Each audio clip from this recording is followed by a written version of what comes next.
Concepto político que refiere a una organización social que cuenta con instituciones soberanas para regular la vida de una comunidad de individuos en un territorio nacional. Declaración de la última voluntad que alguien hace, disponiendo de bienes y de asuntos personales para después de su muerte, el cual se formaliza en un documento legal. Este puede existir o no existir al momento del fallecimiento de la persona. Proceso de transmisión de los bienes de una persona fallecida. Existen dos tipos de sucesiones. La sucesión intestamentaria, regulada por la ley, porque la persona que falleció no hizo un testamento. Esto podría ir hasta contra la voluntad del difunto.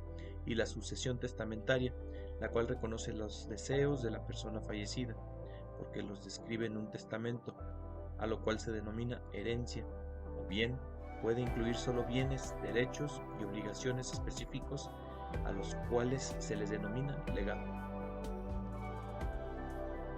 Es un acuerdo de reglas de convivencia, es decir, una forma de pacto político y social.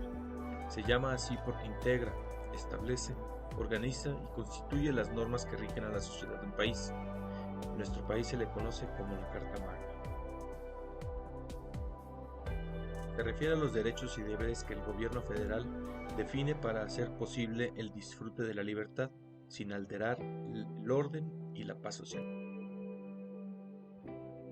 Significa independencia, es decir, un poder con competencia total, el cual se refiere al ejercicio de la autoridad en un cierto territorio.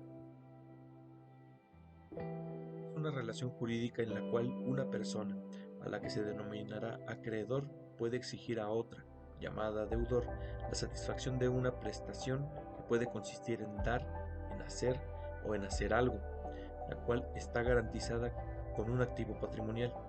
Incluso, las obligaciones pueden ser transmitidas, cedidas, junto con derechos o cedidas con sus deudas y por último pueden ser subrogadas.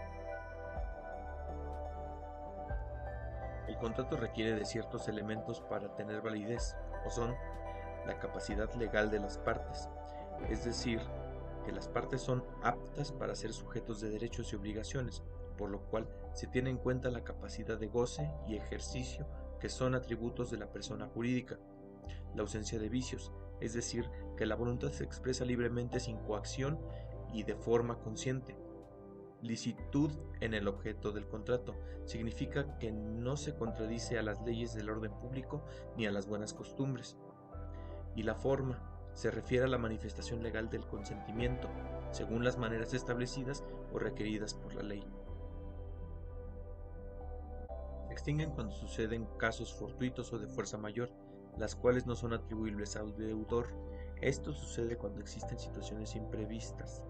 Por ejemplo, cuando al caminar por la calle un objeto contundente cae sobre nosotros sin previo aviso y nos lesiona por el simple hecho de transitar en el mismo momento en el que sucede, y las situaciones inevitables, como cuando un evento climático como un tsunami o un huracán suceden en el lugar donde nos encontramos, y esto nos impide el poder cumplir con nuestras obligaciones por lesiones o por haber provocado la muerte en el evento, siendo las anteriores circunstancias ajenas a nuestra voluntad.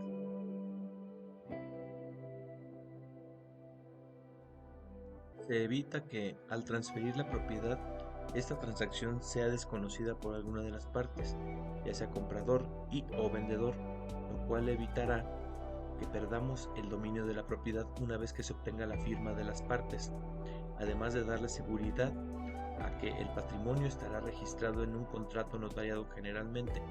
Esto es certeza jurídica, además de otros beneficios. Por ejemplo, el contrato del servicio doméstico. Utilizamos servicios como son los de mantenimiento residencial, ya sea de impermeabilización de techos, plomería, pintura, etc.